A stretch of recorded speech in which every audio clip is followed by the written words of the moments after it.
उसनाळ्या, नरसाळ्या, राताळ्या वगैरे म्हटलं नाहीये मी अजून स्क्रीनवरती.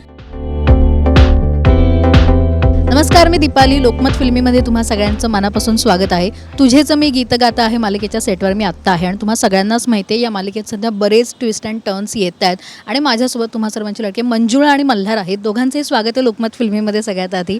आणि एकतर आम्ही बघतोय प्रेक्षकांना मालिका प्रचंड आवडते म्हणून TRPमध्येही तुम्ही आता वर आहात.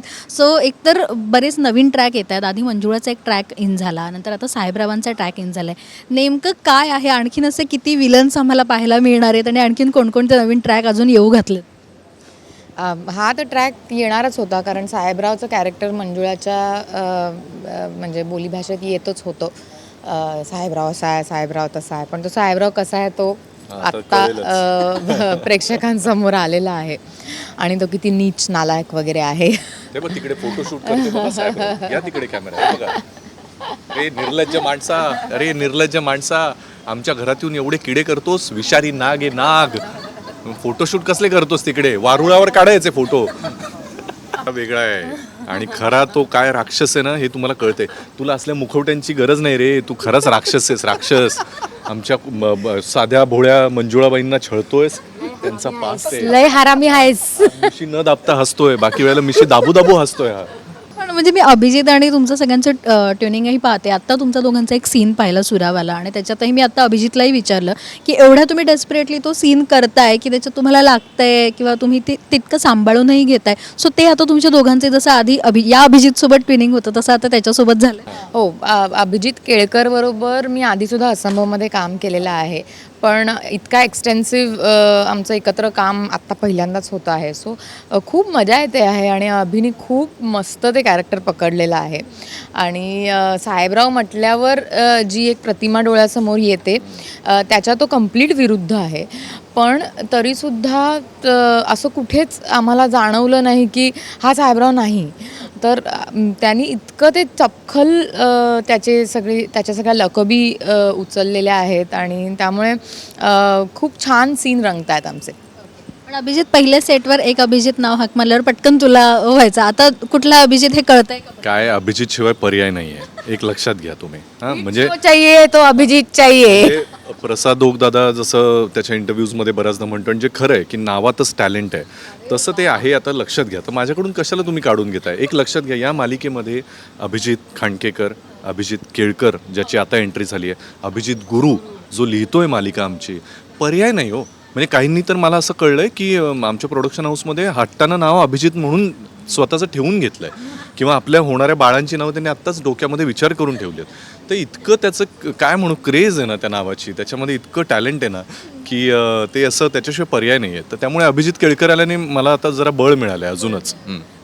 उर्मिला, असं होतं का आता तुझी आणि तेजस्विनीची टीम किंवा ह्या दोघांची टीम का अशी वेगळी टीम आहे तुमची सेटवर जी आम्हाला कदाचित माहीत नाही आहे का? तुम्हा दोघांची टीम आहे, त्या दोघांची विलन अशी टीम आहे? तू ना खरं मला असं वाटतं आमच्या स्वराला विचारलं पाहिजे, कारण तिचे ना रोज फेवरेट दादा ताई बदलत असतात.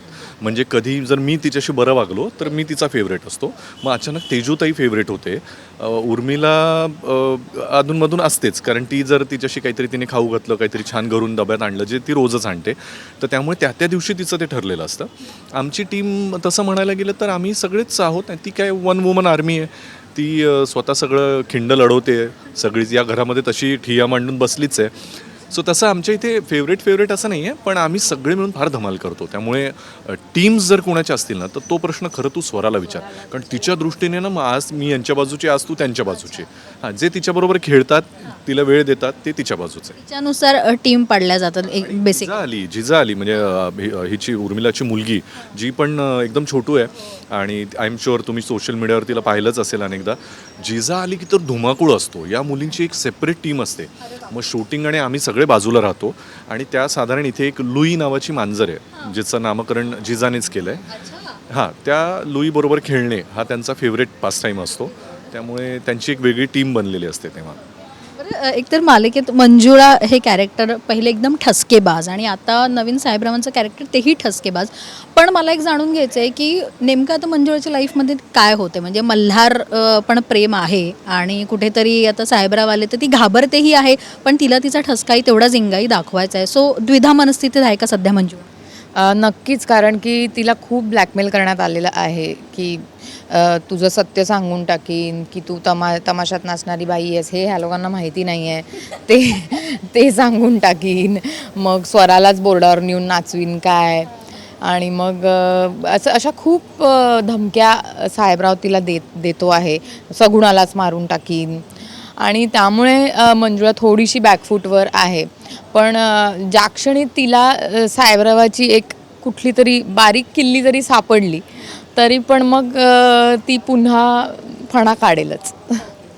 बरं, ह्या सगळ्या गोष्टीत मोनिका ही आहेच. बरं, मोनिकाचं असं आहे की ती आता स्वराकडे सध्या जास्त म्हणजे आता तिला ती कशी बाहेर पडेल या सगळ्यातनं किंवा तिचा कसा काटा काढायचा ह्याही हिशोबात ती आहे मोनिका. सो ते मल्हार कसं मॅनेज करणार आहे? खरं तर दोन्हीकडेही आहे, मंजुळाही सांभाळायची आहे, मोनिकाही आहे. सो ती तारेवरची कसं? पटकन तिकडे कॅमेरा खाली नाही ते बघ.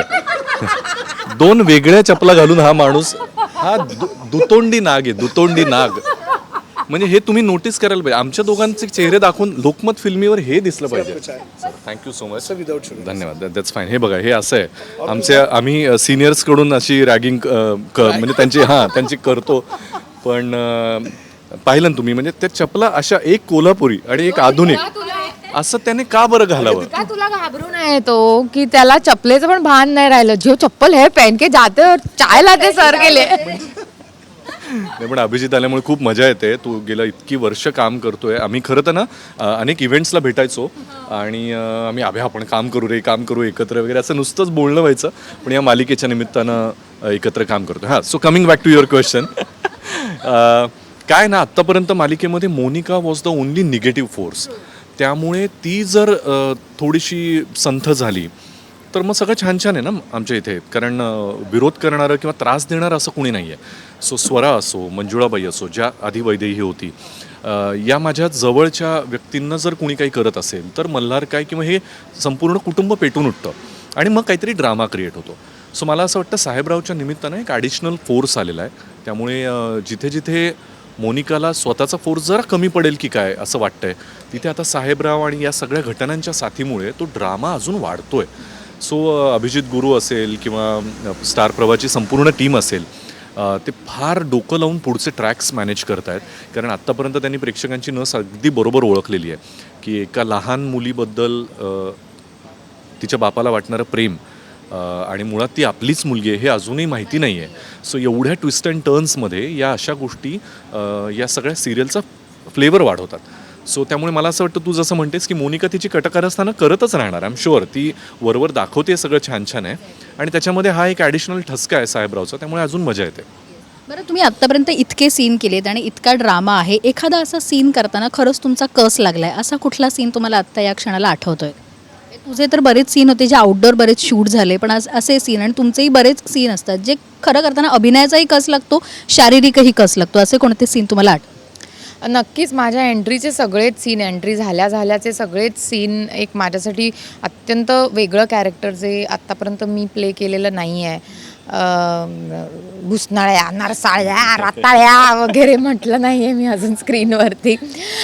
सो गोडाऊनमधले भिकाजीबरोबरचे, गुंडांबरोबरचे फाईट सिक्वेन्सेसचे हे सगळेच सीन्स खूप चॅलेंजिंग होते आणि ते सगळे आम्ही मे महिन्यात आउटडोअरला करत होतो, त्यामुळे मजाच होती खूप.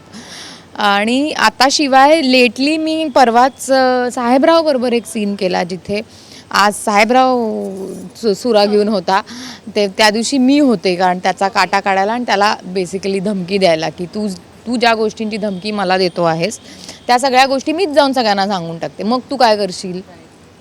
सो असा तो एक खूप स्ट्रॉंग असा सीन होता. सो त्याच्यात नक्कीच कस लागला. पण आहे एनव्ही उर्मिला, कारण एका मालिकेमध्ये 2 वेगवेगळी अगदी टोकाची कॅरेक्टर करायला मिळणं म्हणजे ज्यांना ज्यांना आठवतं आहे, आय एम शुअर वैदेहीचं जे कॅरेक्टर जे सगळ्यात सुरुवातीला ते एक अत्यंत आपल्या मुलीसाठी झटणारी आई आणि प्लस ज्या कारणामुळे तिची आपल्या प्रियकरापासून ताटातूट झाली आहे, तिकडेच तिचा कल आहे संगीताकडे. हे बघून तिला ते खरं तर त्रासही होतो आहे, पण तिला आपल्या मुलीसाठी छानही वाटतं की खरं तर इतकी टॅलेंटेड मुलगी, पण ते तिला दाबून ठेवताना तिला काय मनाची घालमेल होत असेल. सो त्या सगळ्या सुरुवातीच्या अत्यंत चॅलेंजिंग सिक्वेन्सेसमध्ये तिला करण्यासारखं खूप होतं आणि तिने ते अप्रतिम केलं. म्हणजे मला तो एक सीन खूप प्रामुख्यानं आठवतो की एका सरणावर जेव्हा ती जाते त्यावेळेस अर्थात तो त्या मुलीसाठी पण अवघड होता सीन. अक्षरशः सगळे त्या दरम्यानचे ज्युनियर आर्टिस्ट गावकरीसुद्धा रडत होते.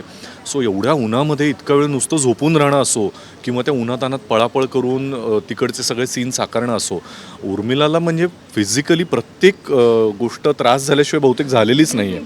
सो त्यामुळे तिचं खरंच कौतुक की तिने अगदी सुरुवातीपासून ते पकडलं. आणि दुसरं कौतुक आता नवीन आलेल्या मोनिकाचं म्हणजे तेजस्विनी लोणारीचं. नुकताच एक सीन झाला ज्याच्यामध्ये स्वरा या घरातून बाहेर जाणार हे कळल्यानंतर ती बेभान होऊन ढोलताशे वाजवते. तो आम्ही अख्खी रात्र इथे शूट केला. त्या दिवशी पाऊस पडत होता, असे अवकाळी पाऊस त्या दिवशी रात्री पडत होता. आणि त्या अख्ख्या याच्यामध्ये ती बेभान होऊन त्वेषानं ढोल वाजवते, आचकट विचकट बोलते. तिला 3-3 पानं बोलायचं होतं. तर पाठांतराचं कौतुक नाही फक्त नुसत्या, पण तिला बरोबर कळलं. आणि ती मुळात जितकी छान सात्विक सुंदर गोरीपान दिसते त्याच्या फार पुढे जाऊन ते होतं. सो आम्हाला सगळ्यांना फार कौतुक वाटलं की इतकं ते चॅलेंजिंग असून, रात्रीची वेळ असून, दमवणारं होतं सगळं, की ते ढोल वाजवताना तिचे हात दुखत आहेत, फार कळ लागली आहे, पाऊस पडतो आहे, ती भिजली आहे पूर्ण याच्यात, तरी तिने तो जो काही केला. त्यामुळे आमच्या इथले अशा 2 वाघिणी आहेत आणि सगळ्यात छोटं ते पिल्लू वाघीण ते तर फारच कमाल आहे. सो त्यामुळे मला असं वाटतं की आमच्या मालिकेतला हा जो फिमेल फोर्स आहे ना तो भयंकर स्ट्रॉंग आहे आणि त्यामुळे ते प्रेक्षकांना जास्त आवडतं आहे. माझ्या मते हीच केमिस्ट्री तुमची जी ऑफ स्क्रीन आहे, एवढी मेहनत करतात तीच ऑन स्क्रीन तेवढी छान दिसते, म्हणून प्रेक्षक एवढं प्रेम देत आहेत तुमच्या मालिकेला. आय होप आणखीन बरेच ड्रामे येणार आहेत पुढे आणि त्याच्यासाठी प्रेक्षक बघत राहतील ही मालिका. सो थँक्यू सो मच पुन्हा एकदा मला इतका छान इंटरव्ह्यू दिलात त्यासाठी. थँक्यू. आणि पुढच्या वेळेला कमीत कमी डिस्टर्ब करून आम्ही विचारलेल्या प्रश्नांचीच उत्तरं देऊ. इकडे बघा तिकडे बघा असं करणार नाही. पण थँक्यू, तुमच्या माध्यमातून प्रेक्षकांपर्यंत पोहोचता येतं. So thanks a lot. थँक्यू.